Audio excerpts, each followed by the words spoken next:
That's one of the things that uh, we like to do is just get clone from the beginning, um, Mhm. every time. And the same thing with node modules. I've come to know that if you have an issue with dependencies, it's pretty clear that it's there in the package.json. Just do an rm-rf node modules, and then just do an npm install or yarn install, and depending on which package manager you're using, and it'll typically fix the problem. In the very rare case, you have to get rid of the lock file. That You is, remember? You remember when I came on to actually came on to Technicity? I was trying to get our whole system running, and it happened to be the case that one of the dependencies had a version that had a security issue, and they actually pulled it off of the registry. So it had malware inside of it, and they just removed it. They're like, we just have to get this out, right? And it broke all of our installs. mhm. And a while, we're like, well, why isn't this working? We tried both registries, npm as well as Yarn, and it came to be that the lock file that locks down what versions of the dependencies gets installed was still referencing that the one with the malware. So we actually had to remove that. So that's if you've tried everything and then it's still not working, give that a shot. Get rid of your lock file. It's good practice to stick with the same lock file. Yeah, yeah, definitely. That's actually the lock file was a Yarn thing. That's actually the one thing that Yarn had for the longest time that NPM didn't. Um, Now NPM does, but that was kind of the differentiator why everyone kind of switched to Yarn was because of that lock file. It really locked in the dependencies. But since version NPM version 6, I think, which is probably a couple years old now, they're pretty much um, equal. Although Yarn cache can get pretty big. Yeah, again. The Yarn. So what Yarn does is it will download packages and store them for you. So on the next install, locally, it will be faster, which is kind of nice. Plus, I mean, there's hundreds of megabytes of stuff, so there's some optimization that occurs. But the issue is that that lock file, that or the Yarn cache, not the lock file, the Yarn cache can get so big, on the order of tens of gigabytes um, over time, and it will. And so if you're running even a little bit low on space, it it's it can fill up your machine. So I think there's a yarn clean or something. There's a command you can run, and it'll take some time to clear all it out, but it'll clear the cache and reinstall everything. Yeah, my cache would get so big, rm-rf won't even accept it. It just says too many arguments when I try to wildcard it. That's right. So Yes. I have to go there like alphabetically. It's like npm-a, npm-b star. Just go through the alphabet. Wildcard the alphabet. Yeah. Yeah. So if you ever run into that, chance are you won't because your dev containers kind of do that from scratch anyways because it doesn't have that memory. But that's why the Yarn installs are slower on the in the dev containers than they are on your local machine because they don't keep that cache because it's stored in the operating system, which is cleared every time you boot down your container. BJ, I'm still facing the issue with MySQL. Last time I ran Really? through with you. Okay. Yeah, I'm loading my dev container again once it is up. I had cleaned up all the images, did a fresh load, everything, tried that. It gave me same error. Still nothing. That's strange. I Well, was gonna ask team if anybody else faced that problem. Mine being a Windows system. In fact, Rachna's also is Windows. She's also facing same problem. is she? Okay, so you do have two of the same issues. They're separate Yeah, machines, right? separate machines. Yeah, Okay. Yeah. yeah. Um, we'll take a look at it tonight. We don't have anything else to do, so unless someone, Okay. yeah, Yeah. we'll get to the bottom of that. Shweta is running on Windows or Yeah, Linux? yeah, Windows 10. Oh, And okay. and your MySQL is working, Shweta? Yeah. Okay. Mhm. Okay, that's good to know. Well, that's good to know. That is very Yeah. good to know that at least some Windows on the machine. Yeah, yeah, yeah. Um, yeah, so we'll figure it out. There may be an issue with like a firewall or something. Okay. Maybe. I don't know. We'll take a look at it. Let me know when your container's booted up, Right. Yeah. and we could see. JC, did Luke ever get back to you? Uh-uh. Okay. Yeah, I was quite curious why that wasn't working out for him. Yeah, I mean, So I even looked at the code last night, and it was fine. I mean, I looked yeah, at it, and I mean, I tested it. I tested it virtually, so I don't. I'd like to see. yeah, I wonder. Perhaps my thought is perhaps the relationship between the pump actuation and the way we have the Pi actually actuating it might not be quite as obvious. Like perhaps there's a situation where it can do a turn on command and it doesn't actually turn it on, Yeah, right? maybe the GPIO it does like a cold start or something and doesn't switch fast enough. Or Maybe, maybe the Pi boots up too fast, faster than when the pump's ready. You know? possibly. Although that pump's solid state, so Yeah. So I don't know. I'd first off like to confirm that it's actually being commanded to the that command's executing, and then we can dig into it because it sounds like it could be a little bit deeper of a problem than that. Yeah. Okay. Cool. Yeah. JT said that he wasn't going to be on tonight. I guess Robert's got him doing some flooring or something in the Delaware house.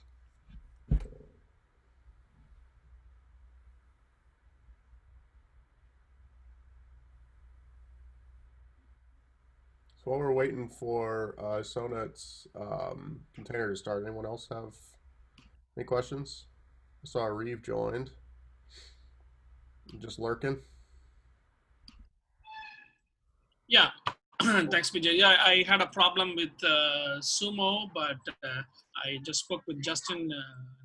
He gave me a direction that then I'm able to fix that because somehow my environment for the Sumo is not specified on the it's on the file like export Sumo. So 1.6.0. It's saved somewhere like it's a HTF or something like that. I'm able to find that and I just modify that. It's working fine right now. Go. All right. Yeah. That the Mac OS install of Sumo is a little bit weird. I've never seen any consistency on some of my MacBooks. Some of my Macs, it's in one place, and others, it's another place. Yeah. I think it depends on the version of Homebrew, actually. And Homebrew versions, even like an incremental version change, I think has some significant changes to where the seller's located, the seller folder is located, and how Sumo Yeah. is installed. But Sumo's kind of a mess in terms of like how it's Also, while installing the Tracy and Sumo on my Mac, I just followed the method that you followed in the video this classroom, and also I just followed the list of commands they posted on the Tracy website itself. But yeah. it didn't work. It's not straightforward. I have to go do some Slack overflow, and I followed. I don't know which one I followed. I just randomly, did something. It worked. I mean, I'm glad. That's probably what I did. Quite honestly, I probably couldn't point to which one worked for me either. It's just a lot of these things you just keep doing it until you get it right. That's one of the kind of the cool things about software, in my opinion. I mean, it's very frustrating while you're going through it, but it's kind of cool because Yeah. there is a certain level of instant gratification. Whereas, like, us as mechanical engineers, mechanically, sometimes, like, you got to wait for a part for 3 days, or you got to, like, or you got to wait, you got to go machine something, which, of course, takes time and effort. With software, it's like, yeah, within an hour, you probably got it working, right? So there's like little puzzles, right, that you kind of solve. So as long as they're not so frustrating where you, like, throw your computer across the room. No, not at all. I'm not frustrated at all. So, so maybe I may not be alone, but I spoke with Sweta earlier. So we both were at a similar situation. We just going back again, watching all the videos to try to understand completely, because certain things didn't make sense that time. But now when we go back and watch the video, yeah, it makes sense, right? Right. Yeah, I know. I told him week 2 is looking like the Bible for all of this. Yes. I think, I'm doing exactly the same thing. Yep. Yeah. Exactly. I'm Yeah. glad. I mean, week 2 has lots of information in Yes. that particular video. I just tend to overlook the week 2, then I just moved on and just followed the other weeks. I didn't get it properly. Then I spoke with Sweta last week, and she told me week 2 has all the information. Then I went back and Yeah, week 2. because yeah, glad that everything been recorded. I understand how the express margin, body parser, and even the freeze, how the requirements.txt been captured. So now I'm able to follow completely though. I So love it. That's great to hear, guys. I mean, this is right around the time that I'd expect, and when I've seen it before, when things start to click, because you pretty much have all the information now that you need. It's really just now going back and exposing yourself to it again. And week 2 is jam packed with most of the stuff that we do. This Thursday we'll do a lot more front end. I'll do front end based on what JC did week 3, I think. Right? Was week 3? Mm-hmm. Yeah. Week 3. week 3 is a friend. But yeah, week 2 is really jam packed with the fundamentals of everything. So I'm really glad you guys are going back and reviewing, because that's what you have to do. I mean, you can't do this with just one viewing, right? This is a dedication sort of thing. So I'm glad you guys are doing that. It makes me feel really good. Yeah, because I watched last week's video, because I searched and I asked Justin, he posted the video, and I couldn't follow it completely. Got a little upset. Then I spoke with Sweta. She just told me, yeah, I am in the same situation. Just go back to week 2. Probably that will give you a lot of idea. But yeah, that's the way to go. We are coming back from week 2 and move on, I guess. Yeah. So. Yeah, and JC can probably confirm this, but you'll probably go back to those videos. Like, even if you start doing this professionally, you'll probably end up still going back to those videos and be like, yeah, you know what? He's mentioned that. Maybe I should go back and watch it. And then you just pick those things up, right? Every time you watch it, there's something new new. Right? Exactly. So, even though you mentioned just dictionary on the go, you mentioned that and keep moving, right?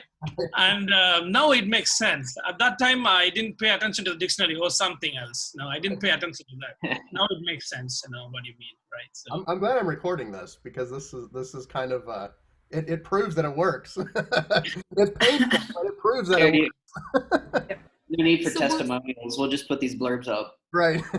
So will you leave the stuff there for us so that after when this is finished, we can go back and review the material? Yeah, in fact, the way we do the cohorts is like, that is your repo. So you have access to that for eternity. Like, I'm not planning on removing access to that. So that's your stuff. We'll leave it up there. All the videos will be there. You'll have access to those for as long as you need them. The next cohort will have their own. Because, it changes all the time, right? I mean, this stuff moves so fast. This stuff changes so fast that you really have to do.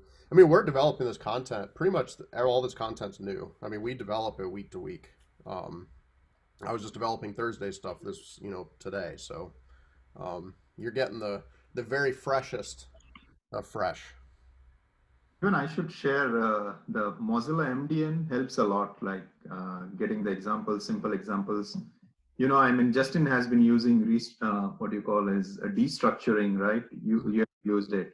They had quite a few good example for arrays, then for objects, which kind of helped understand what actually destructuring means. Right. Yeah.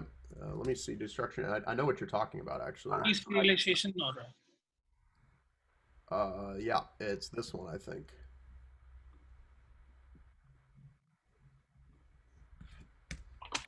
It's that one, right?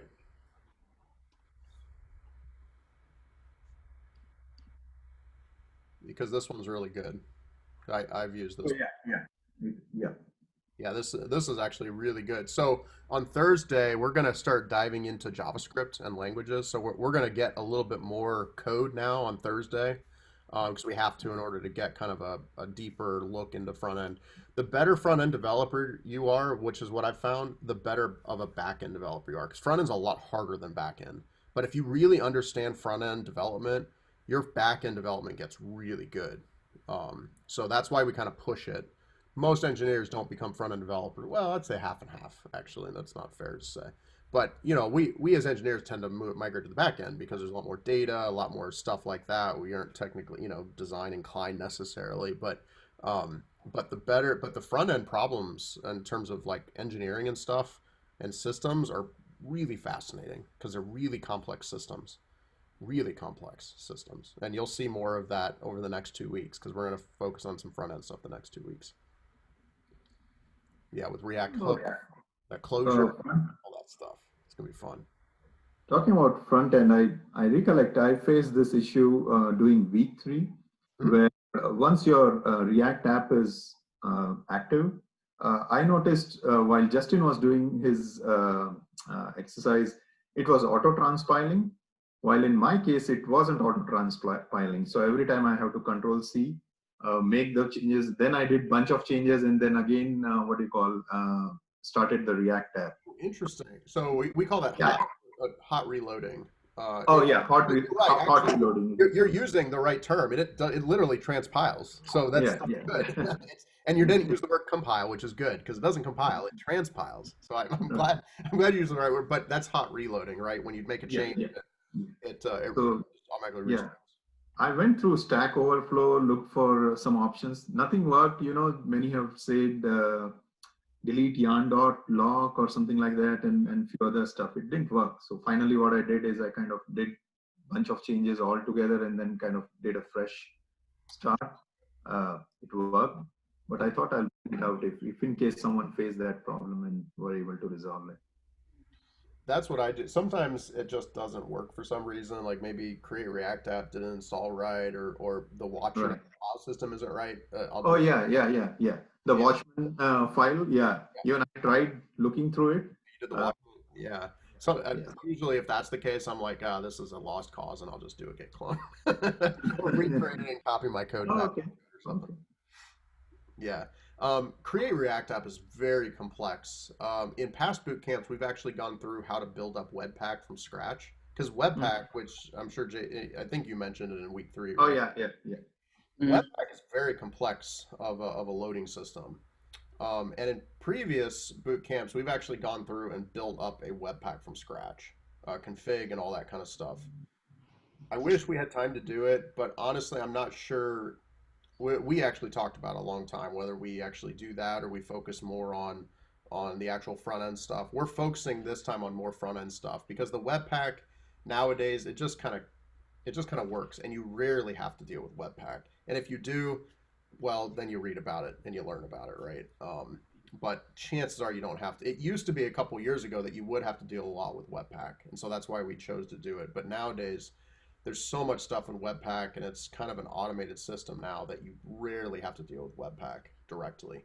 And that's what Create React App really kind of wraps, is that Webpack stuff, including the Watchman config and all the transpilation, Babel, all that stuff that does the transpiling and everything. It's all just kind of under the hood, and why you within that ejection, right? And that's why it looks like there's nothing there, but it's because it's all built into those React scripts. If you were to eject, you could see all of the scripts and everything with all the Babel configs and everything in there, and that's where that Watchman config comes in. You may have even ejected stuff through your attempts. That's going down a rat hole. Yeah, it's time to just start from scratch. Is it booted up yet?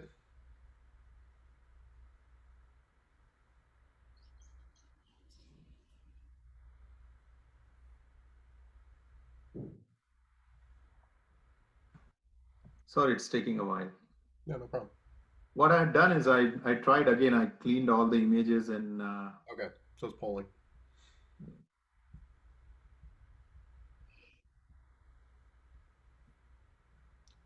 Yeah, I'm looking at this the MDN stuff for this destructuring. This is pretty good. If you're really curious about all of the syntax that JC and I use with destructuring and everything, definitely go through this. So good call. Yeah. The array destructuring will be nice too, because that'll come into handy for hooks. Yeah. Right? I haven't done any array destructuring. Yeah, I didn't even realize that. Yeah, we'll talk a little bit about that on Thursday. Just take that for granted, but yeah, we should probably talk about destructuring there a bit. But yeah, read that before Thursday if you have time. Go through some of the examples on that link I posted in Slack, because that'll help. I think another thing that's good to combined with a conversation of destructuring is probably spread operators. Yeah, the spread operator, guys, is the dot dot dot you see sometimes that we use. Um, Allows you to basically copy objects into other objects. Um, in Python, it's the star sign, the asterisk, double asterisk.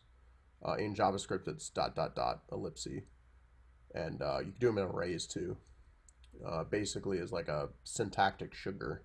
You'll hear us say that these words a few times. I'll talk a little bit more on Thursday about it, but syntactic sugar, where they're really just they're just shorthand. Like there's other ways to do them with more code, but they're cleaner and stuff like that.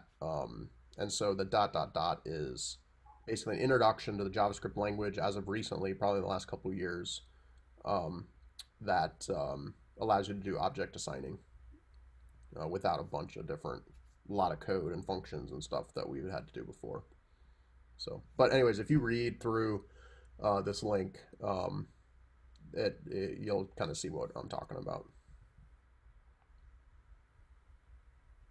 Or if you guys have questions, happy to kind of go through them too and summarize.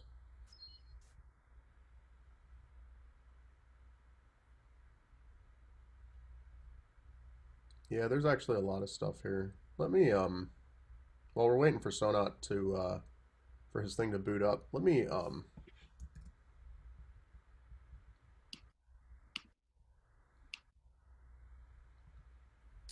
let me do some stuff here.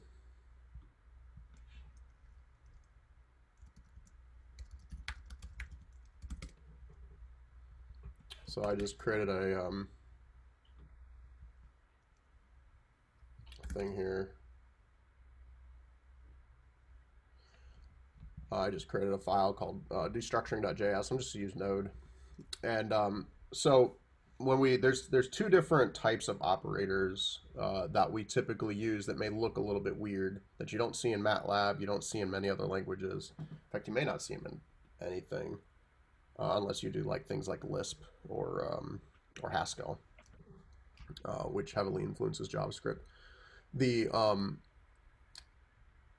So basically, we have like let's say we have an array, right?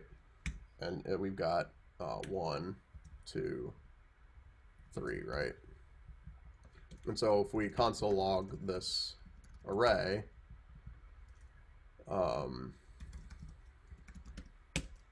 it's going to print 1, 2, 3. But let's say we want to just assign the first two elements of this array to variables a and b. Well, the easy way to do this is we could say let a equals, or the straightforward way, not easy way, the straightforward way or obvious way is to do this, right? So a is equal to first index and b is equal to second index. And we can print those, a and b, 1 and 2, right? 1 and 2. But there's an easier way that you can do this in one line, and that's with array destructuring. And so instead of doing this, what we can do is we can say let a comma b equal array. And what that will do is it will pull the first two elements out of this array. Actually, I don't know if this will work or not. Yeah, it will work. So you can see that instead of just doing this, you know, a equals array of 0 and b equals array of 0, all we've done is said, all right, well, I know it's an array coming out. I'm just going to select a and b from the first two elements of this array. We could also do c. And then you could do that. 1, 2, 3. And if we did d, what do you think will happen?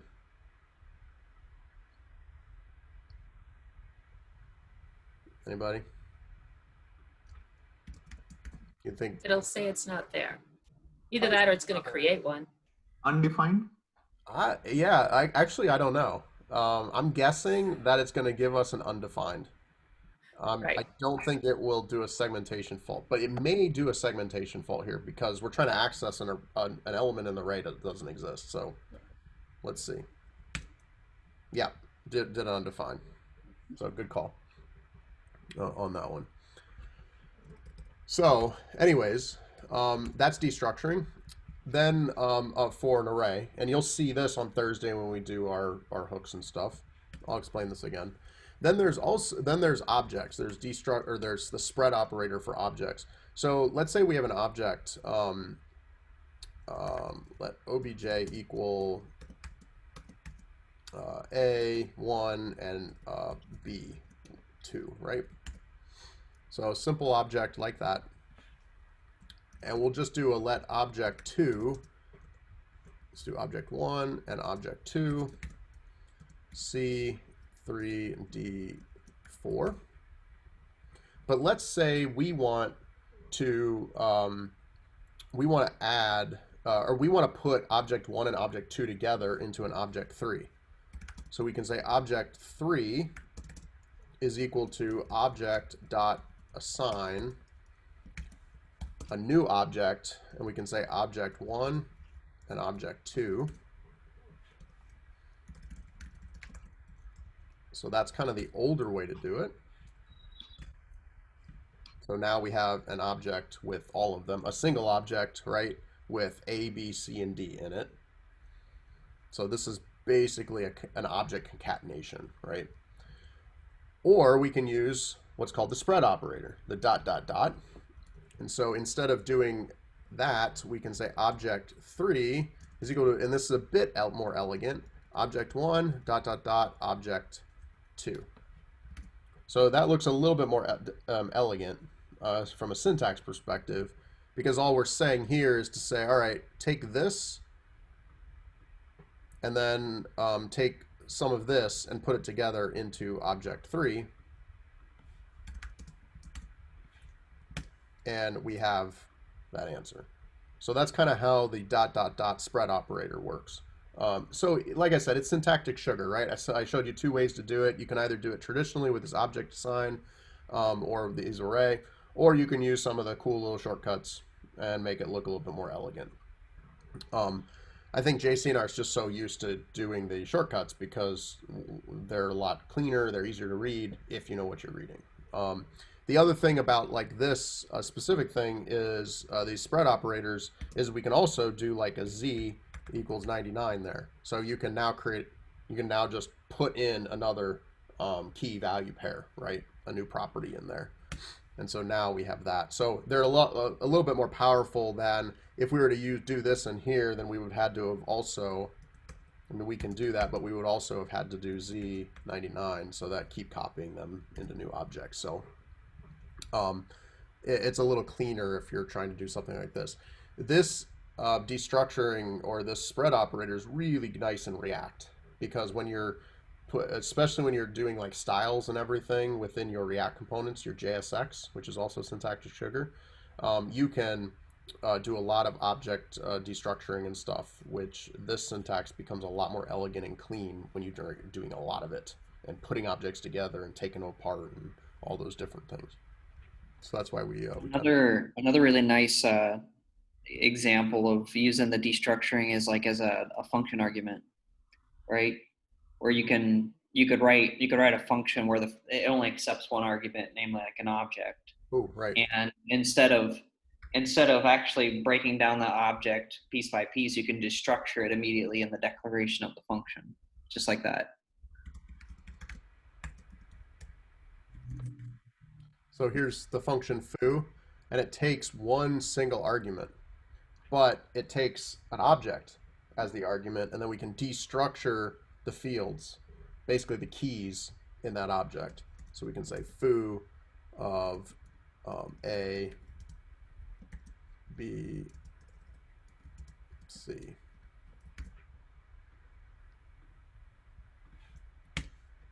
And there you go. And we could even pass in foo of just object 3 in there without destructuring it or without defining the object explicitly. That we have A, B, and C in object 3, don't we?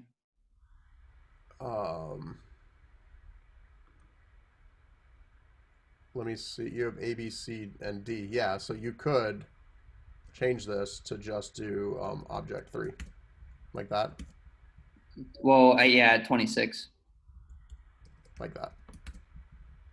And you'll do the exact same thing because you already put that together. But JavaScript's really flexible, which is great, but also very dangerous because you can also pass more than just A, B, and C into there, right? Because we just passed Z too, and D.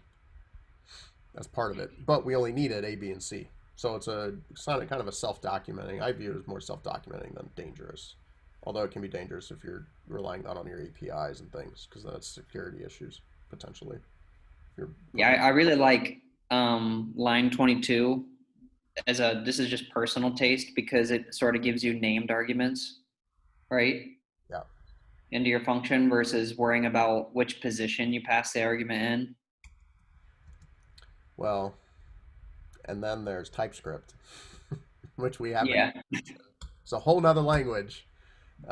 It's really not. It's an extension of JavaScript that allows you to type, actually provide types to your JavaScript variables. Because any of you who have programmed in C or C++ before or Java, it's a strongly typed language, whereas JavaScript's very weakly typed, right? You don't have to say if something's an integer or a string. It's all inferred what type it is, if it's a string or an integer.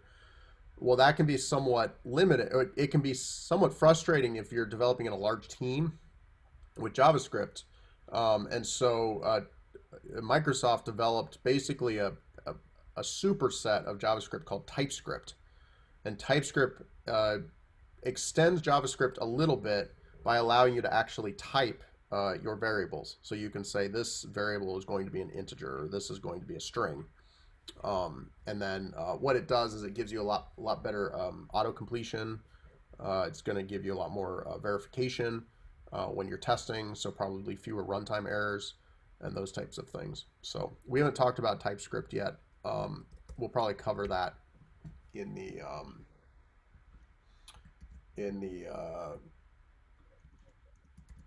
probably towards the end, just to kind of introduce, because most of the stuff we do is actually in TypeScript, but you don't have to use TypeScript within TypeScript, but we enable TypeScript if we want to use it. So, Ariv, are you muted? I think you're muted. Yeah, I have a question totally out of our current topic. So when I try to run cloud on either week 2 or week 3, sometimes it throw me an error saying that the cloud or the port is already being used by some other application or something like that. So when I go to the terminal and check, I type docker ps, and it shows that FSSE dev container has been running. So I had to kill that, like stop that one, and it started working. So, but I never seen that anybody in the class are doing that. So what I'm doing wrong here? I don't know. I mean, it's possible. So I have noticed that VS Code. So I've had to do that before, Reeve. You maybe just not have seen me. I do that because I run like 5 or 6 different dev containers for all of our different projects on a daily basis. Sometimes I'll have to go and stop one or restart one because it doesn't pick up like what I think what Swetha was dealing with her Redis. Sometimes it just doesn't start it. So there's some inconsistencies I think with VS Code and the remote containers. I think it's a little bit buggy or maybe just not as consistent. So I've seen that. And I think what you're probably seeing is depending on how you shut down your dev container.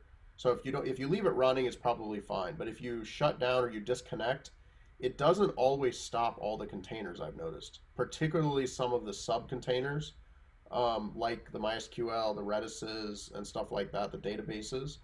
I've noticed that it doesn't stop those all the time. And so sometimes you have to go in and manually stop them. Or you have to wait. Like, I think they do get the shutdown signal, gets sent, but they try to shut down really cleanly. And sometimes that clean kind of soft shutdown doesn't quite complete all the way. And so it just perpetually keeps going in a constant state of shutdown, but never actually shuts down and releases the resources. That might be what you're seeing too, is that it's just not shutting down very great, or it's shutting down too gracefully. It's just taking too long. But what I understood, maybe I understood wrongly. So whenever a Docker container is running, once it started running and it's done with the application, it exits by itself. We don't have to shut down, right? So is that right statement or no? I think that sounds like a correct statement, Okay. but like I said, I haven't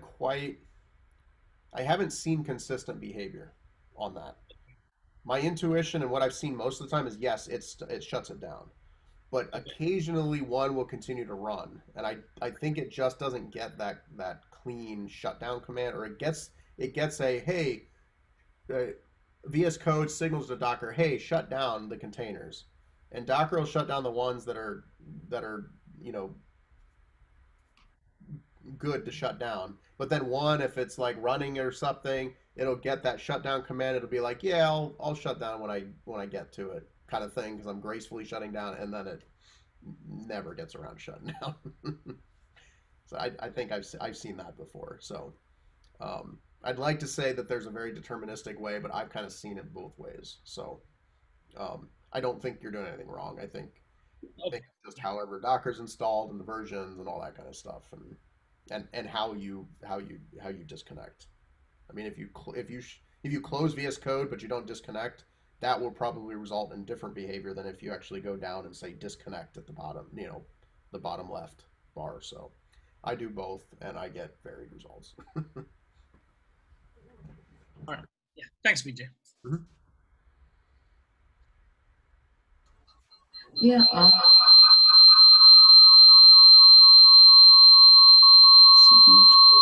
Sorry.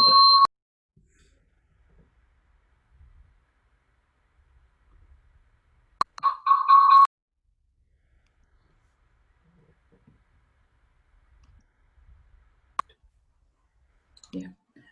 Yeah. My Docker got loaded. Can I share my screen? Yeah, sure. Volume.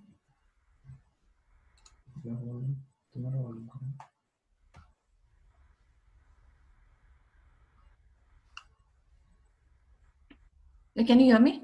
Yeah, I can hear you. Maybe you can't hear us.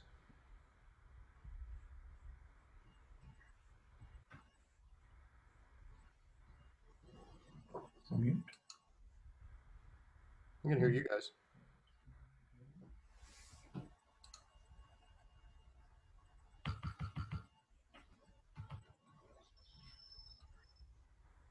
BJ, can you hear me? Yep, I can hear you. Can you hear me? Okay. Okay. Yeah, I can hear you. All right. Yeah.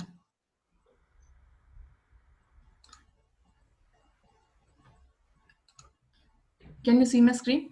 Not yet. Not yet. Anybody's experiencing a lag in the connection, or it's just me? I think it's just you. I'm Oh, fine. okay. Share.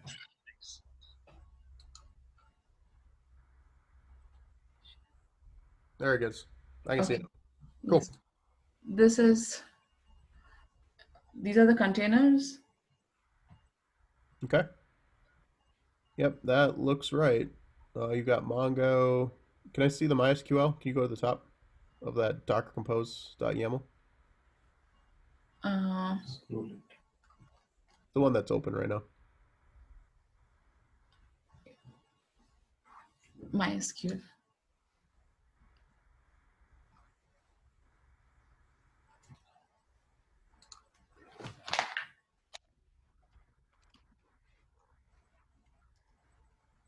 Yeah, okay. And then go to the top of that file.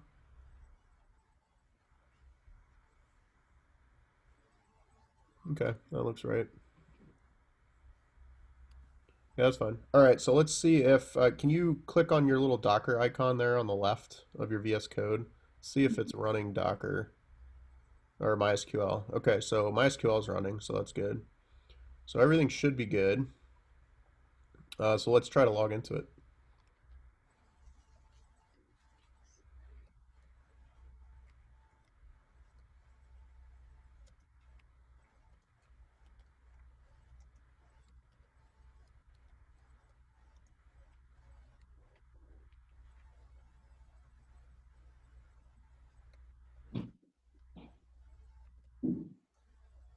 Yeah, that's correct.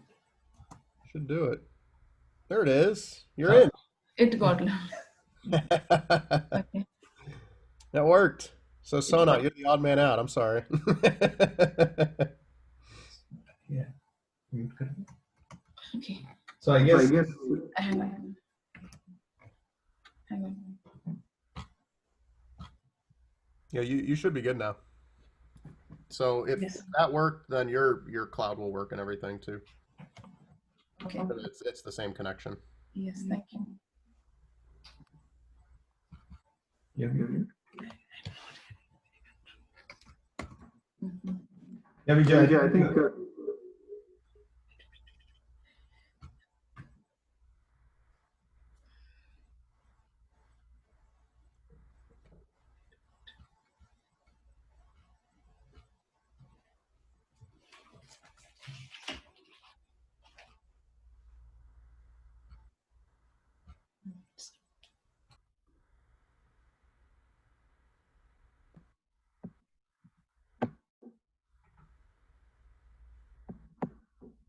I think hopefully mine should also work. Hopefully. Is it booted up yet?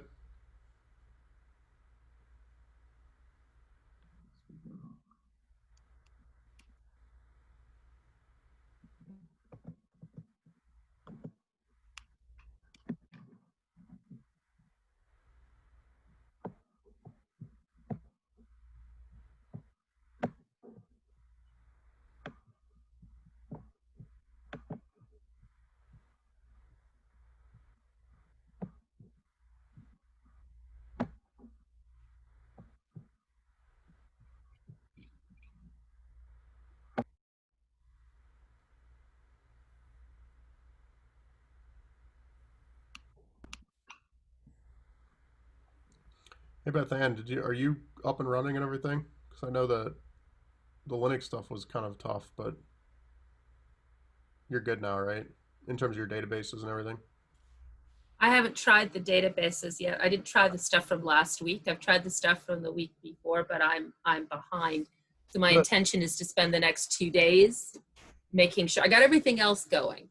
Well, But you is got the week before last, then you're good. Because the last week was just like a microservice. It was just MQTT. yeah, no, I need to go back and actually spend the time walking through it. Okay. I want to make sure the Linux stuff should be really straightforward because it's all the same. Yeah, no, I think it is that it's the getting the container and the Linux system to stop interfering with one another, because it's almost like stuff exists outside and inside the container, and sometimes it'll talk and sometimes it won't. Meaning that sometimes the pathway, you'll tell it, okay, go to this pathway, and it totally ignores you. Other times it says, okay. And so I just found that a lot of it is where I place the stuff. And I'll think, okay, it's fine, and it doesn't work. And that's part of the to me, a lot of this it's the figuring out the pattern of the language of what it is, the computer is trying to do. Mm-hmm. It's following the pattern of, okay, I need to tell you to go certain places, or I need to tell you to do certain things. And that's what I find often screws me up. It's that connection. It's not that I don't follow everything you're doing. It's just the getting it to walk down the path that I want it to walk down. Yeah, I mean the tool chains are always the most difficult part of computing. Once you're comfortable with the tool chains, then everything is it's great because then you're just learning new concepts and everything. But it takes a while to get that. And Linux is a definitely an interesting beast because it's very temperamental. If you unless you're really experienced with it, Linux is a very temperamental kind of operating system. Yeah, but the thing that I find about Linux that's very useful is that you can almost break nothing. That's true. Like Well, when you break it, you can always, I mean, just like I did, yeah, the system does, okay, you wipe the system and just start all over again. yeah, you can do The that other, on every operating. So that's not unique to Linux, though. I mean, I know a lot of people that mess up their Mac OS permissions and reinstall Mac OS. I mean, yeah, I never did that. I've never done that with Windows. because it's just all the time. just Because the other thing I found is the communities, you can find people that will talk, that will say, whereas I find like with Windows, frequently I'll say, okay, how do I fix this? And the answer is you don't. Or pay us With money and we'll tell you. Yeah, exactly. Whereas with Linux, I find it very clearly as, okay, this is do this, do this, do this, do this. Now I have gotten more savvy about reading through it and actually understanding what are you actually doing before I go ahead and do it. Cause for a long time, I just did what they told me to do. You'll have some stuff up too bad to do that. I learned that was not such a good idea. That's not a good strategy with Linux. But the thing is, the thing is, I'd rather not use the container. That's the thing that is but you're on Linux. You don't have to use the container. It's the same thing. No, but I understand that the value is that, and this is why I'm trying to get the Docker and the container to work, because that's part of the development environment, is being able to work together with the other developers you're doing. So if all you're ever going to do is do your own stuff, then you don't ever have to That's definitely true. talk to one another. That's the thing. The development containers are really good. Not to mention the fact that over the next couple weeks, not these 2 weeks, but towards the end of our 12 weeks, we're going to use a lot of deployment, and that's when Docker rules everything, because you have to do everything in Docker because there's different systems everywhere, and so you need some consistency. So even if you're doing your own stuff, there will come a time when you have to use Docker. And I think that's one of the things that is different about. That I've noticed that is different about the software engineering, to use the wrong term, versus the mechanical engineering that I come from, which is I'm used to dealing with teams, whereas anything I've done on the computer, I'm used to more or less doing it by myself. Right. There's a little bit of going out, but most of it I just can fix on my own and work on my own. This is the first time I've ever thought about trying to work within a system of other people who are going to be working on different components of the system. So part of it is the figuring out, how do you communicate with the people that are in this environment, other than just, okay, I just go off and solve my own computer problem. So I know how to do that in the mechanical physical world. Mm-hmm. I haven't yet figured out, how do you do that in the developer's world? So I keep trying to piece together what I understand is, you guys right now, we're going through each of these components of the whole system. Mm-hmm. What my assumption is that when you're working on a large project, you hand like JC and say, okay, you do this. Mm-hmm. And then you might say to someone else, okay, you do the front end, you do this, and not even the whole front end, you do this component, because that's how you get things done really fast. Yep. Is by having lots of different people doing lots of different pieces of it. Yep, no, definitely. That requires being able to look at it systemically, but also you guys, and that's part of what you're explaining, is the communication that you have to go through, so that you can immediately understand when you give a command, not a command, but when you give a request to one of your developers. It's a command. Oh, okay. I'd never say command, but when you say, okay, go and do this, you know that you're going to get a consistent product back, so that when you put it all together, that's part of what I see as the value of trying to go through this and understand the systems component of it. And that, I think, is the hardest piece for me, is that I'm so tempted to just want to go off when I come across a problem, and you guys have said, solve it this way. And I'm like, yeah, but I could solve it this way and it'll all work and I won't have any problems with it. And I go, no, you can't do that. You've got to figure out what they're doing, because it's not just me. It has to be a team that's doing it. Right. And that's a really good point, because all the tools that we use, like Git and Docker and all those things, kind of flow into that idea of co-work. And then there's this really deep concept, and I may have mentioned it before, but contract programming, where everything we do is actually based on contract programming, whether we say it or think of it or not. Because what we're doing is we're thinking in APIs. And APIs, what is an API?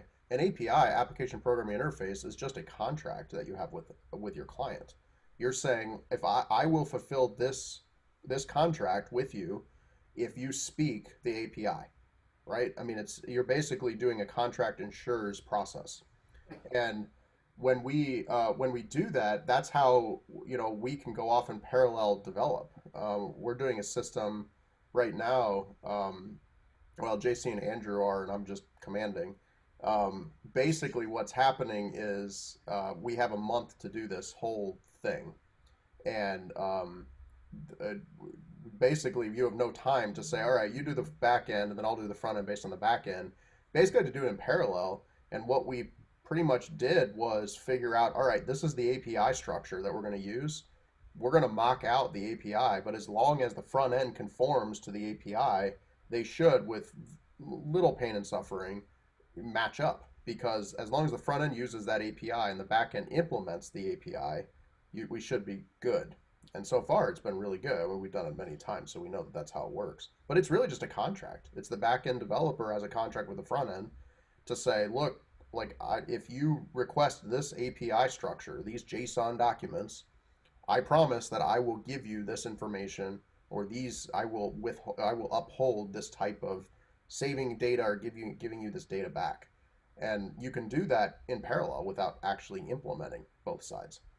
So you've mentioned at least a couple of times that you guys spend a lot of time on your data model and the structure and the architecture that plotting it out, and that you tend to use the same kind of structure even if you're working on a simple project.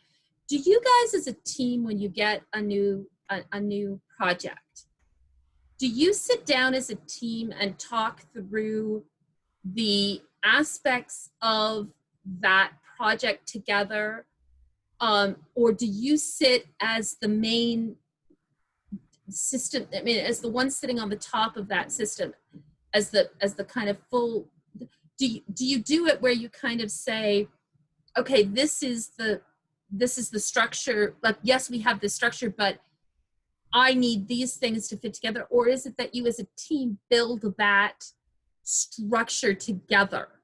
Like, is it a top-down model of how the system is going to work, or is it that you guys? It's a mix. So like, and this only works for our team. I because you need the right kind of people in the team to make this work. But in our team specifically, which is probably 6 core strong ones, and then a number of other kind of peripheral ones depending on who we need. Um, the basic structure is like, I'll interface with the client and get their feedback, and bring the team in too, like, so they can listen and hear and stuff. But I'll basically define it so I understand what the system is, and to also manage expectations and stuff, right? Because most of it's just managing expectations, what's possible, what's not, and what's realistic and what's not realistic, to be able to do in the time frame. And then we'll go off as a team, and basically I'll prescribe an initial thought as to what the system architecture might be in my mind. And there's maybe some very specific opinions that I'm not willing to budge on.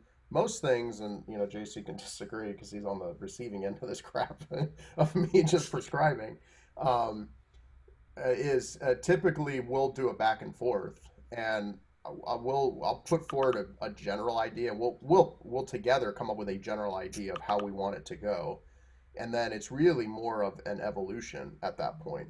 Then you go off, and there's no way to see all of the different pitfalls and everything, right? I mean, the details, the devil's in the details, and that statement holds more true in this type of stuff than anywhere else that I've seen.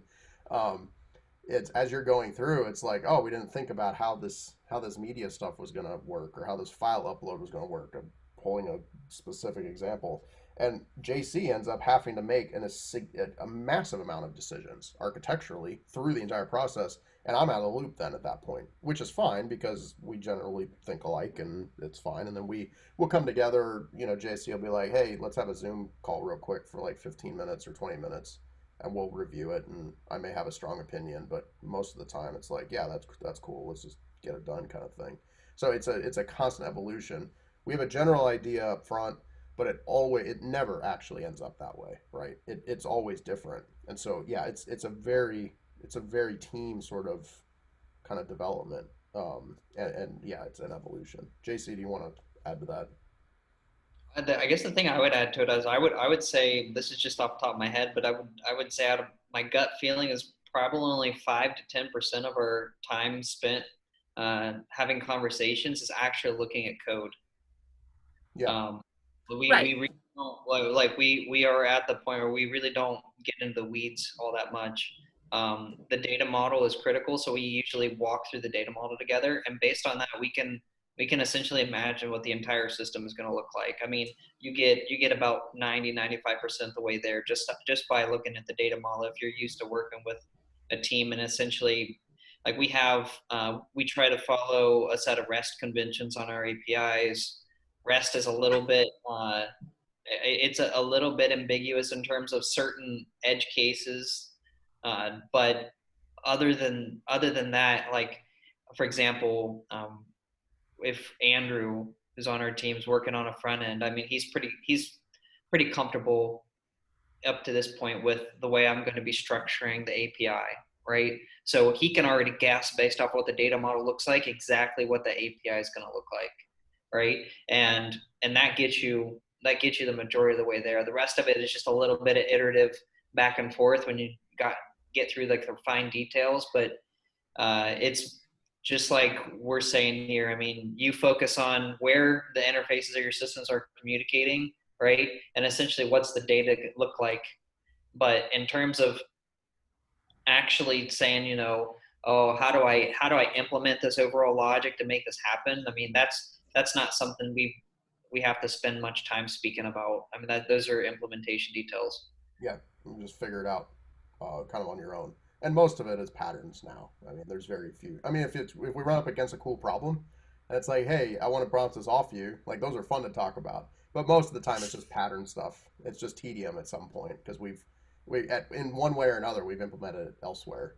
So it's The just thing I'd say we've done so far is the IATRI functions. that was cool. Uh, implementation details. We were actually able to set up a set of routes where in the browser you can write a program, right, and automatically deploy it, and it'll send it through our backend. Our backend actually generates an entire its own little backend that it deploys in the That's cloud. cool. I It's mean, it's it all gets piped through. It's pretty impressive. it's one of the coolest things we've done. That is pretty sweet. We'll cover it in a couple weeks just because it's so cool. But it literally deploys its own Docker container. It makes and deploys its own Docker container and database in it. It's really cool. And it does that for each customer that you have. Essentially gets Multiple their ones for own. each customer even. They can make their own functions, and they're basically little code snippets that deploy into their own containers, and then they run, and they're little endpoints, little API endpoints. It's pretty cool. We'll get there. That's it's neat. All right, Sana, you good? Yeah. I mean, SQL isn't working, at least my container. If you can take a look. All right, share your screen. Yeah, sure.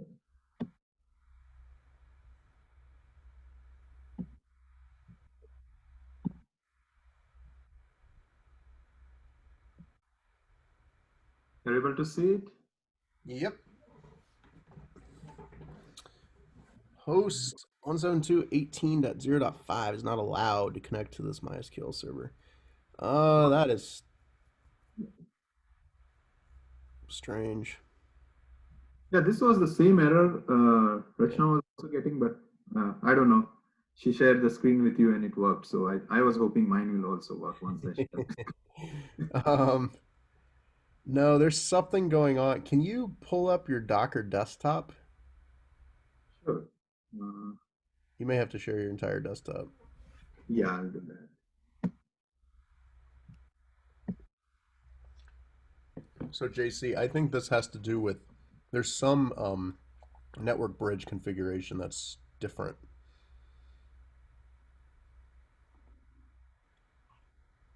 This isn't the similar issue that we had before where we couldn't even access the bridge, right?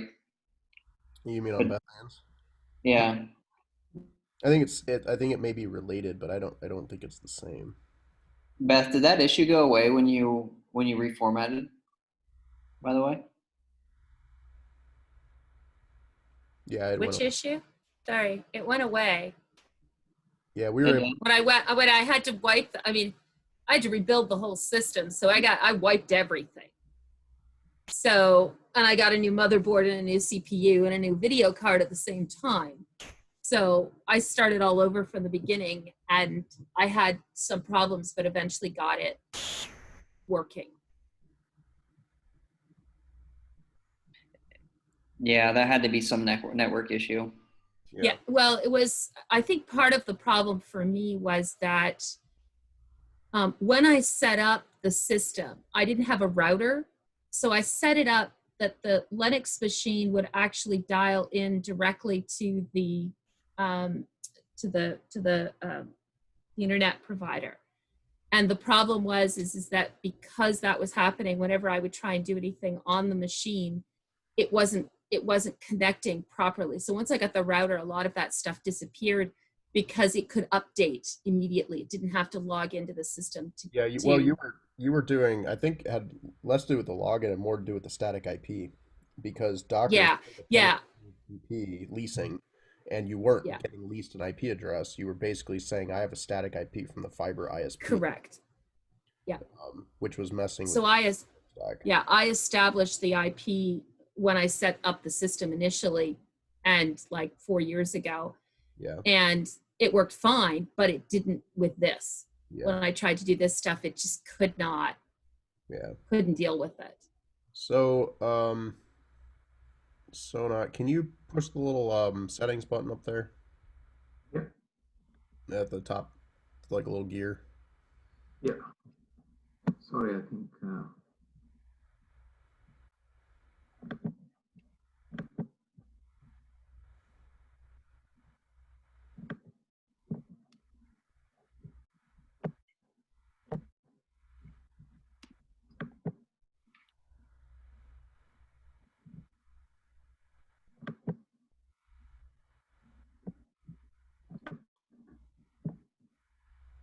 All right, that's fine.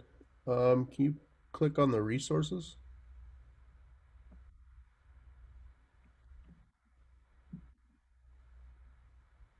Okay. Yeah, click on network. Let's see what the network is doing.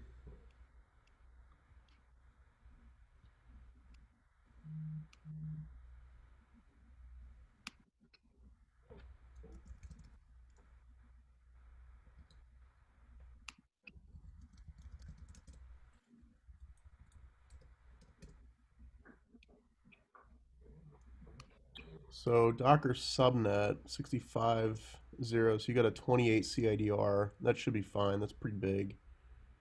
And your DNS is 8.8.8.8. That's fine if you're not having other issues. So that's fine. Hey, Rachana, can you on yours see what your Docker subnet looks like and if it's similar? Okay. And compare those. Yeah. That will at least tell us It's same looking at it, yeah. same. Okay. All right. So can you click on the Docker engine tab? Yeah. And then the configurations should probably be the same. Those should just be standard, right?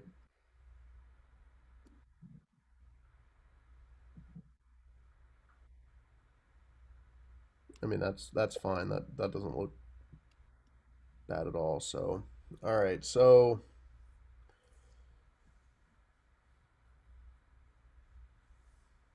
all right. Let me Google around a little bit. Can I see that error message again? Yeah, sure. Yeah. Let's see.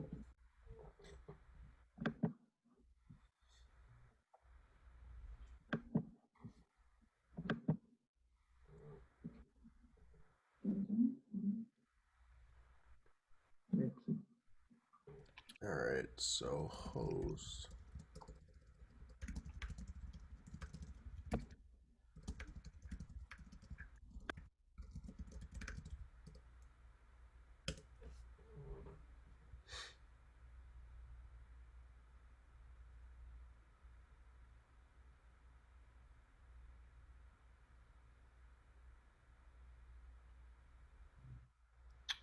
Interesting.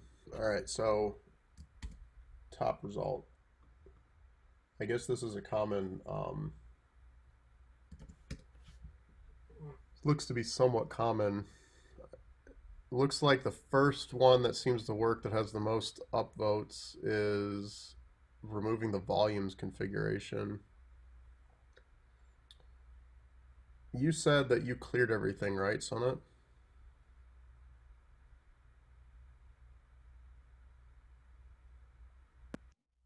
Yeah, I did clear everything. I mean, I deleted RMI images and did a fresh install of images and container. Okay, here, let's do this. Can you open up a terminal? Not this terminal, but one on your Git Bash terminal. And what Yeah. we'll do is we'll see if we can exec directly into MySQL container, and then Okay. we'll make sure that um, see if we can force the connection. Okay. Should I stop sharing this and share the Git Bash? Well, stop sharing this and share your entire desktop. For some reason, BJ, I'm having issues sharing entire desktop. Oh, It's, yeah. Huh. I'm not getting an option to. I get all the applications which are open, and then it is allowing me to pick one, but not the. Like the first one doesn't, like the first option isn't your entire desktop. No, first option is the Zoom. It's yeah, screen. Okay, maybe is that the one? Screen. Let me do that. Yeah, I was thinking that's it's gonna loop Zoom in again. So. Oh no. All right. This is good. All right, let's do this. Let's can we do a Docker PS? Yeah. We're gonna list all the Docker containers out, and then we should be able to see. We'll All the 5 running here. All the 4 running here. so that MySQL the BFB00A290E66. Mm-hmm. Copy that, and then what we'll do is we will try to exec into that container. This one, right? Yeah. Yeah. So do a Docker exec, yeah, -IT, and then paste that, and then bash.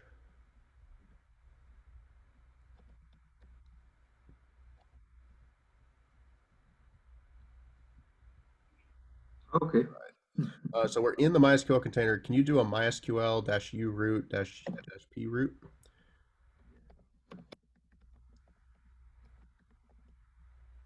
And then enter. No, -h because this is localhost.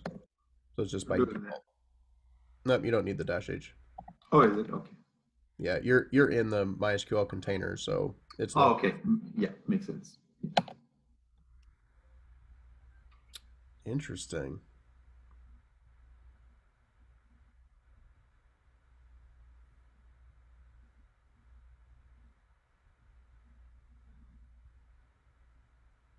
Can you just do a MySQL? Just do MySQL-u root. Enter. Okay. So it's almost like it didn't, it's not installing right. It's not setting up right, which is very strange. Um, can you do a here, I'll paste it in Slack here. Run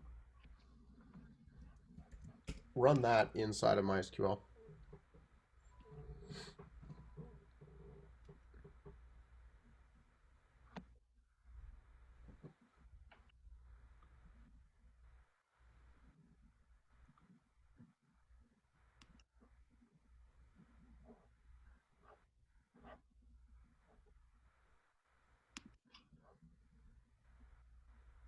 This one, select host. Yeah, just that one. We'll see if it's actually got the.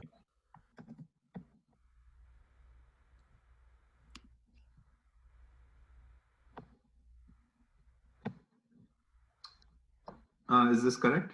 Yep.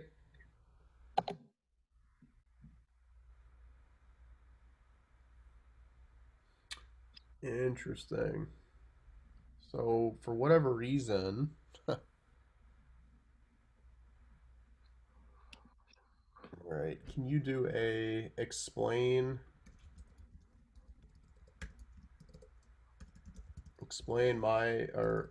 MySQL dot user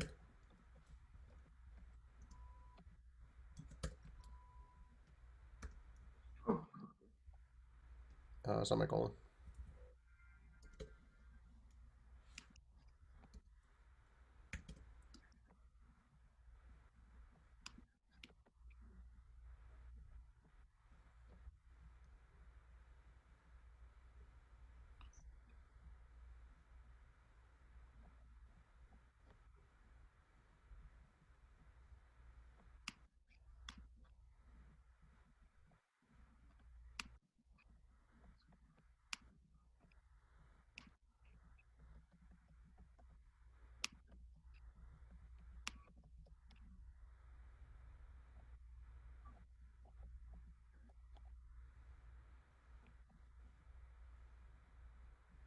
you want me to scroll or? There's a lot of stuff in there.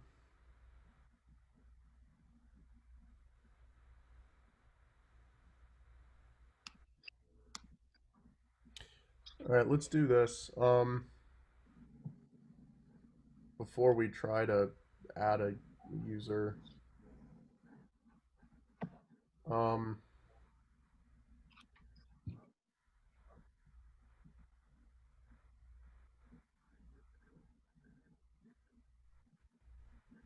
hold on just a second. I'm gonna see if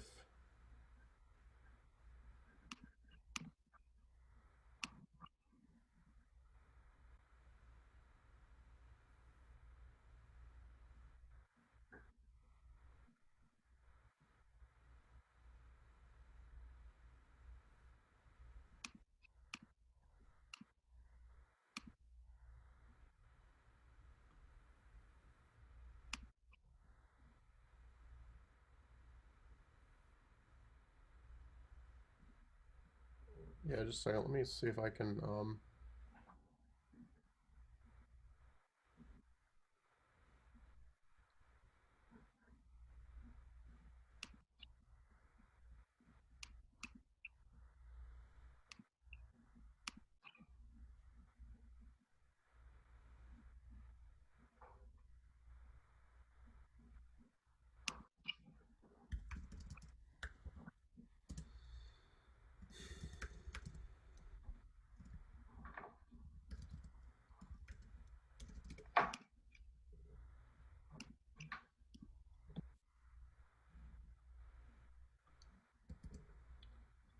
can you do this?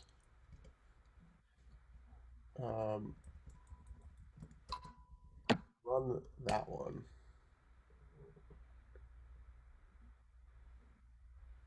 Uh,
It's the grant all privileges.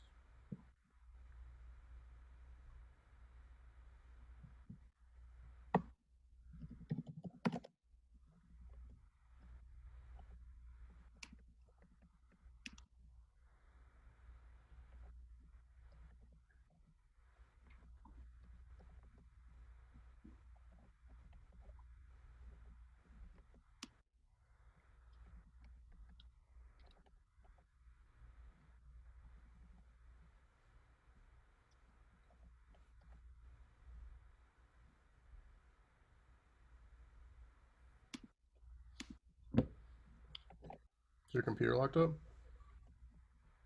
Oh, you're just typing it. Okay.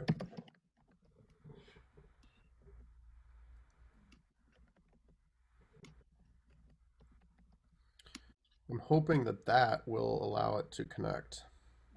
Okay. Uh,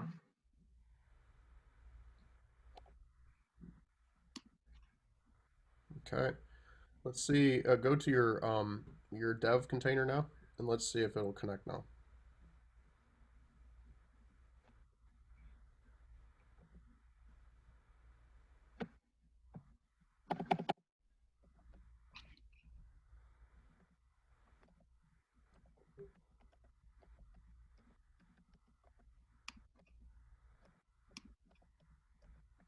this is correct, right?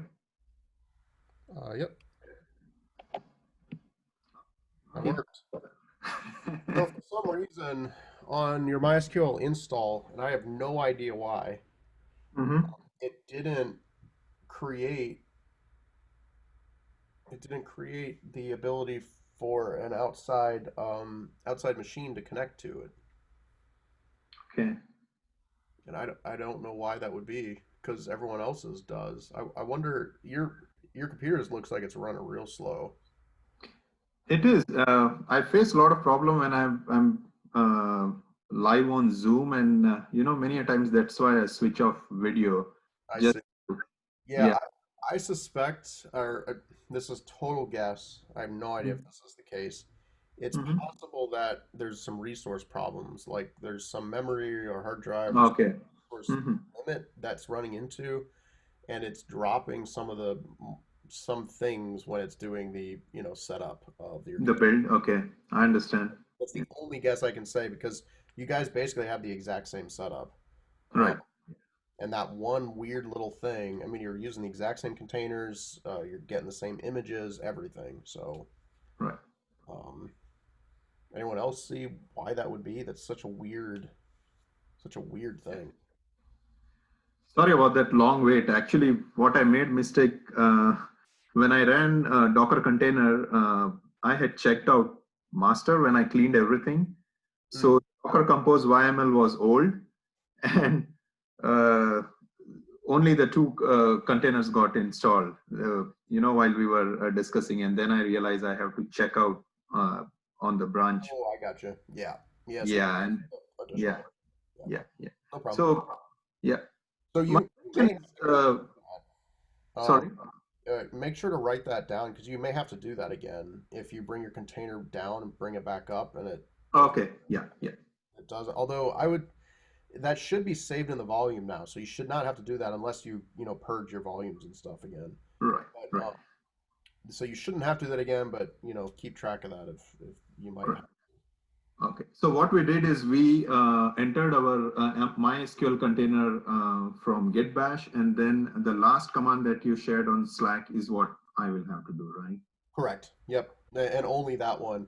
The one before it where we did the select host and user was Mm-hmm. basically checking to see what so if you do that again, if you Mm-hmm. run that select statement again, Right. basically it's listing your users out for your database, Okay.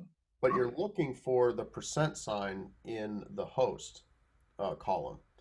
And the, Mm-hmm. the percent sign basically says I can accept this user root can accept connections from anywhere. That's what that percent sign means. Uh, Right. but the problem is that line wasn't in your database. So for whatever reason, it wasn't inserted where everyone else's it gets inserted. And Right. so I don't know why, but all we did was we inserted that. We said we grant privileges to everybody, to any Mm-hmm. connection to connect as root on this MySQL, and then it works. So Got it.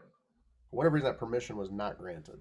So It's interesting. I've had to do that before, but that was for running MySQL inside of Docker and then accessing it from a locally run server.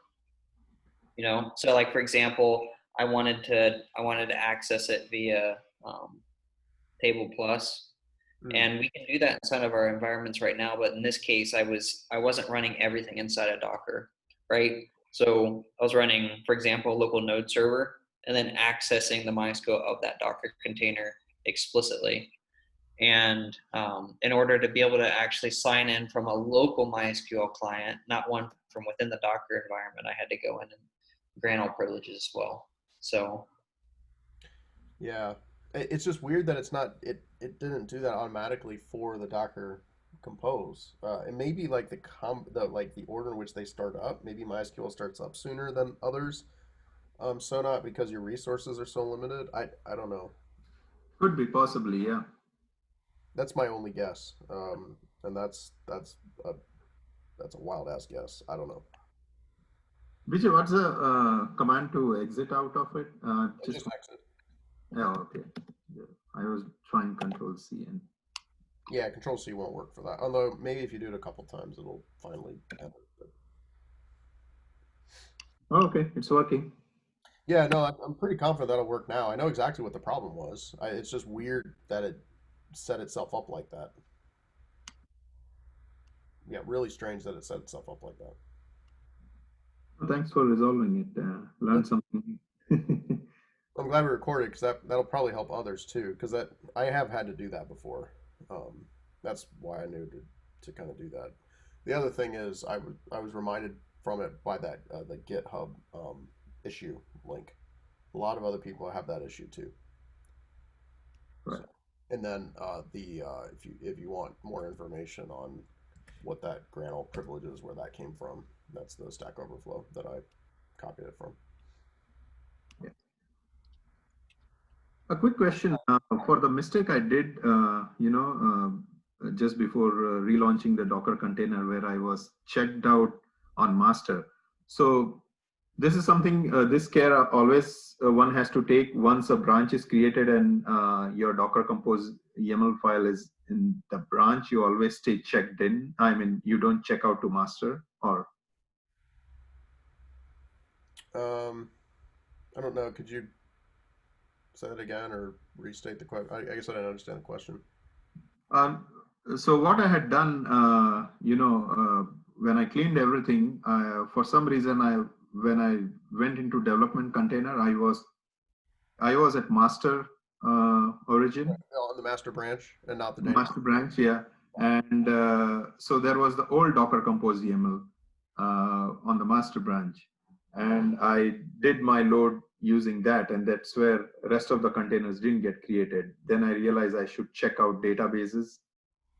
I went to databases, did a git pull, and relaunched, and everything came up. So my question was, so whenever you do this, you have to make sure you are already you are checked out at the branch where your compose is, right? Yeah, the databases branch. Yep.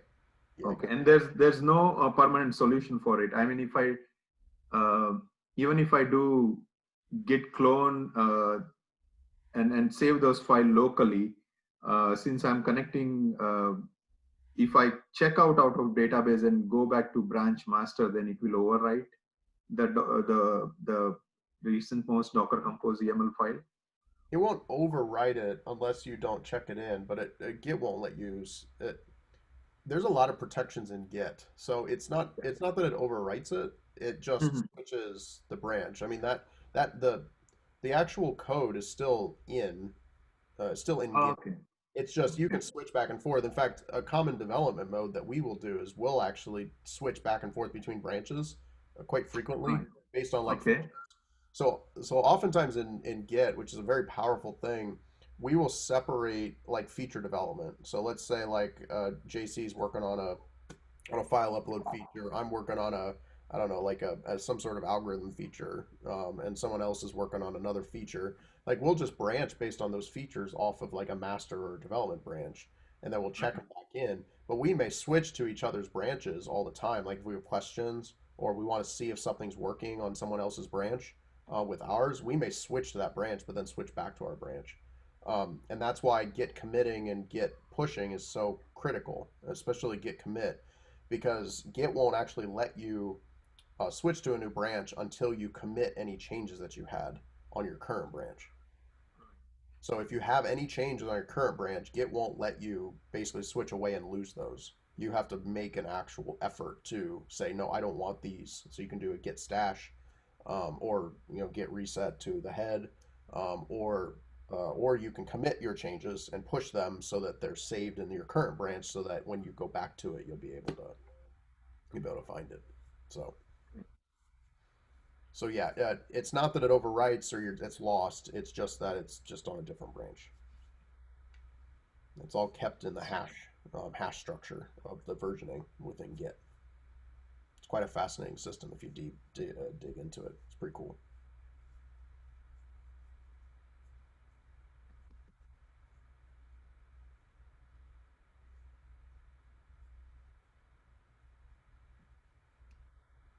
So yeah, Beth Ann, to your first kind of discussion, our first discussion about how we operate, branching is a very core concept to teamwork within a development team, and that's how we'll say, hey, are you ready to merge? And when you say, hey, when you're ready to merge, what you're saying is, hey, I've got a branch, I need to merge it into someone else's branch, or I need to merge it into the master. Are you guys ready? And we'll see this more as we get into deployment, but there are certain branches like master that will be automatically set to automatically deploy. And so if there's a merge into that branch, it will automatically kick off an automated process to deploy onto a server. So if you're not absolutely certain that your tests work, you may be merging and deploying code that doesn't work, and then it'll get to production, and then everything's broken. So you have to be really considerate. So it's a bit of a process, or a bit of communication process, when we're doing lots of merging and stuff, to make sure that things are good and all this kind of stuff. Like on one of our major systems, Food Forest, grocery delivery, um, which went through some massive changes in a really short period of time because COVID hit, and so there was just a massive flurry of activity, just massive joins and all this kind of stuff. So we were pushing out. We were doing multiple deploys a day, and we were just deploying feature after feature after feature. But it was a constant discussion, like, hey, I've got this feature I need to merge in. I've got this feature I'm merging in now. Is it okay to deploy?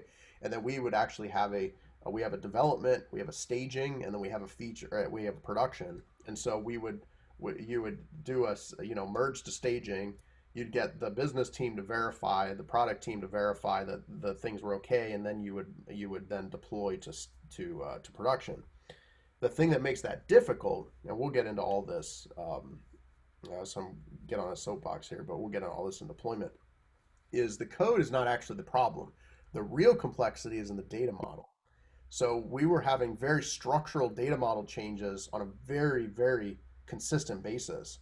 And so you would have these automated scripts. JC wrote this actually. You'd have these automated ways of applying alter statements to your database. And then you would have rollback scripts if something broke. So it would automatically roll back. And then, they would change it. And then, you would do it on staging. You'd verify it, but then it would like rewrite some alter scripts for production, at which point the production would know to take those and then apply those in production. It's quite a system. We have it down to an art now, so it works really nicely. But like database changes in production are a really, really frustrating thing, and there's not really a good answer. You really just have to be in lockstep with your team. You have to know, and you have to be comfortable with how everything works in order to deploy that. We'll get into all that in deployment, when we talk about it in the coming weeks. But that's why you need a really that's why a full stack team is really required in all of this. So often we see, when we're working with our clients and we're working with other distributed teams, where you'll have one company doing front end, you'll have one company doing DevOps, you'll have one company doing the back end, and it just adds so much time to everything because everyone doesn't understand what each other are doing and all this kind of stuff. And so it's like, well, this is broken, not my problem, right? It's their problem. And then they're like, well, not our problem, it's a deployment problem. And so there's a bunch of finger pointing. But even if you have a good teams that work together, it's still like they don't understand each other's domains. And so you end up spending a bunch of time trying to figure it out. And it's a really big, big problem. And so that's why full stack development is so critical to speed, and just consistency in development and quality in product. In software, you have to know the full stack, or else you're doomed to waste time and just really not be able to deliver a quality product, a consistent user experience, and a consistent really efficient system that's maintainable and all the different things that go into really the thing that separates the big dogs running in the tall grass from the puppies running on the green lawn, right? That's really what it See, I comes worked for an OEM for 10 years. to. So you know. This is Well, most exactly what we were in that case. We were actually just trying to get the car to work, but it was the same. It was the same exact thing. You had people that just weren't talking to others and vendors that weren't, and then they'd be pointing to each other and say, well, that's not in the contract. That's not what my stuff said. it's the age old problem, right? And, I'm not saying anything that's specifically in this. yeah. No, that's what I'm saying that's essentially exactly what any engineering environment does. Is you've got to be very conscious of the difference is that if you know, we could physically look at a part and say, well, the part doesn't fit or the part does fit. In this case, you kind of know that when you go into deployment and you put all those things together and then have to figure out what part isn't working. I think one of the advantages we have in software that we don't necessarily have in mechanical physical systems is that in software you can realistically be a full stack developer, be an expert in the whole stack. JC and I are like, we know that we can do that. In an automotive situation, I mean, that's, you can have really, really good engineers who know a lot about other pieces, but to actually have someone who literally is an expert in every single thing on a vehicle doesn't exist. I mean, those things are just so complicated. And so it's just not possible. That's one of the luxuries we have in software, is that we legitimately can be an expert in everything and truly do full stack. It's rare. It's what we're trying to get you guys to, but you can do it. It is an attainable goal. And that's really what separates the best from the mediocre. There's one little thing I would say about going back to Git is one of the most powerful things about Git in the way it's implemented is that it works on deltas between versions. And so a very rudimentary version control system that probably everybody's used to, if maybe you're writing a report or some kind of a paper and you're looking at draft versions, typically, I know what I've done in the past is you'd save it, make a copy, put V1 at the end, right? Make another copy, you got V2, and you got this entire folder for all these different copies of this thing. And you think about it, I mean, it's actually an extremely inefficient way to control versions, because in terms of space, right, on your machine, you have to, maybe you have something that's 10 chapters long and you're only changing one section, one chapter, but yet you copy all the rest of it that hasn't changed.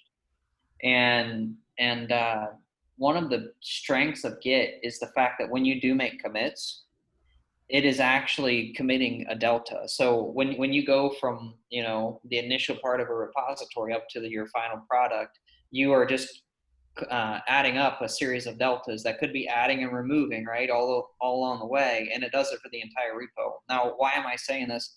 Where that helps from a performance perspective in space and whatnot, but where it really helps as well is when you're reviewing changes. So like when we're working on features and you've got these different branches that you're working on, right?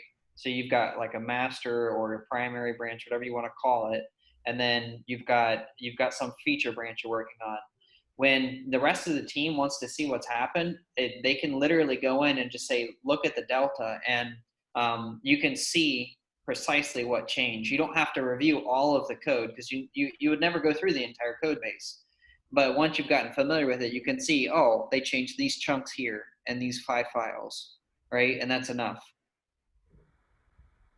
Yeah, in fact, I'll show this. So this is our week 5 kind of thing, and I did a branch FKs here, and this was, I think, last week, or a couple weeks ago, and so you'll see master here, right? That's our master branch, just updates.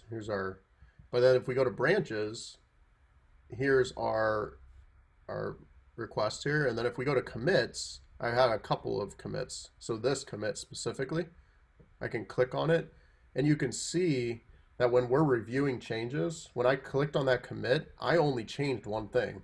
I basically deleted this and I added that, the red and green. And so when we're reviewing code or talking with each other, we typically just go to the changes tab because we don't care about the other stuff. We really care about what changed. And so it's like track changes, right? In Word, we're all familiar with that, right? It's kind of like that, but a lot more powerful uh, because we can do this, and it's also one of the reasons why it's so critical as a team to agree on a format, code formatting and all this kind of stuff, which you kind of get with the dev containers because we kind of included it with prettier and things like that that auto format your code. You can imagine that if someone else's like format slightly differently, you have a ton of changes which are just aesthetic. And that's very frustrating. So that's one other thing that teams tend to do, and one of the really frustrating things in open source. So you get a lot of people contributing, but not everyone's agreeing on a format and all that kind of stuff. So there's a lot of thrashing that goes on, and a lot of good PRs that get rejected, stuff like that. PRs being a pull request, just because formatting, someone can't review code or doesn't have the time to go back. And I know my stuff's gotten rejected before because it's like I'm not gonna change my formatter to do something non-standard, which sometimes you'll see. So yeah, so anyways, that's kind of how we do it and why GitLab is really cool. I mean, GitHub does the same thing. All of the Git stuff, they're just pretty faces on Git, but that's really, really critical to team development, is this ability to review changes and see what's changed. There's also the idea of blaming in GitHub. I don't know, can you blame in GitLab? I don't think so. In GitHub,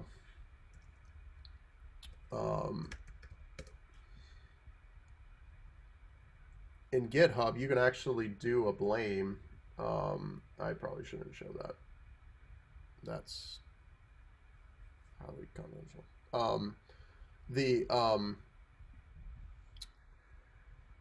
like on we haven't worked. This one's an old one, so it doesn't really matter. But like this pull request that Michael put in. He's a bootcamp guy. You can see that the commits here and all the different commits, and then I can actually like place blame somewhere. I don't know where it would be.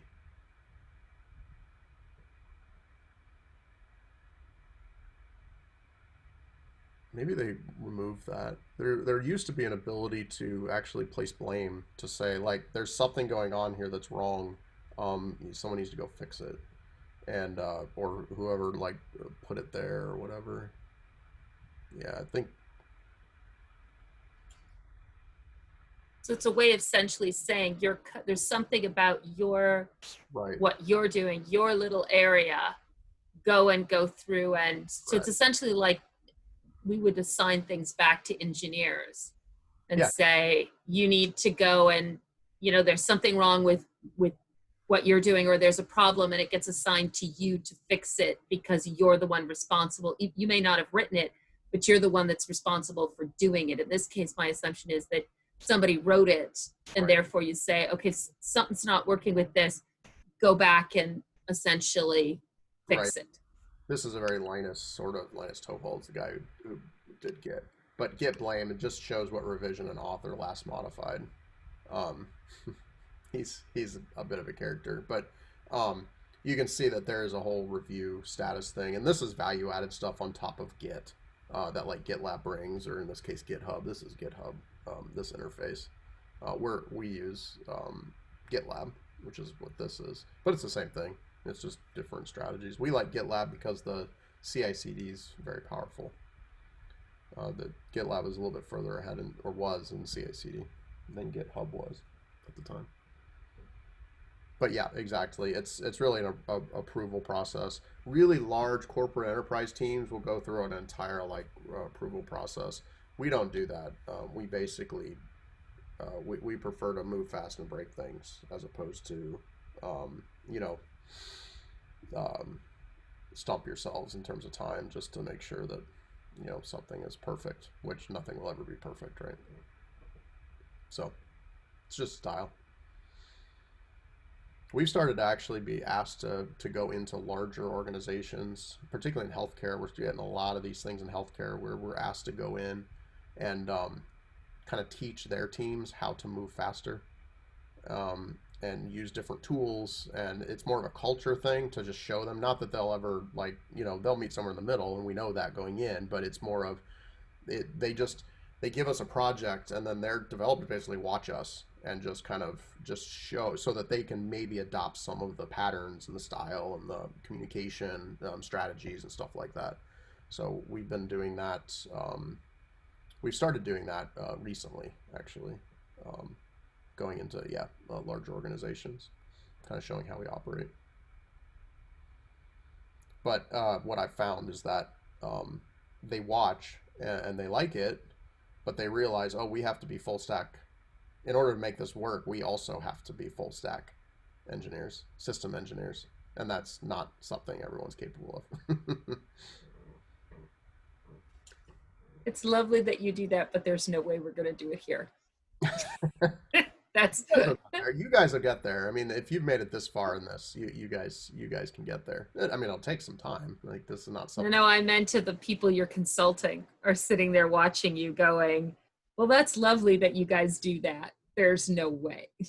Oh, well, yeah, usually that's how it starts. Usually it's the executive teams that are forcing them to. By the end, I think they're okay with it, but yeah, no, I mean, it's usually not a happy entry. Let me know if you go into Ford or GM No. and give that presentation. We will only do this with certain organizations. Ford and GM are not those organizations. They're too far. They're too far gone. There are some that it's too far gone. Yeah. Yep. Great. Okay. All right. Anything else, guys? See ya on Thursday then. All right, guys. Do some more front end stuff on Thursday. It'll be fun. Thank you. Okay, thank you. See you guys. Good night. Good night, guys.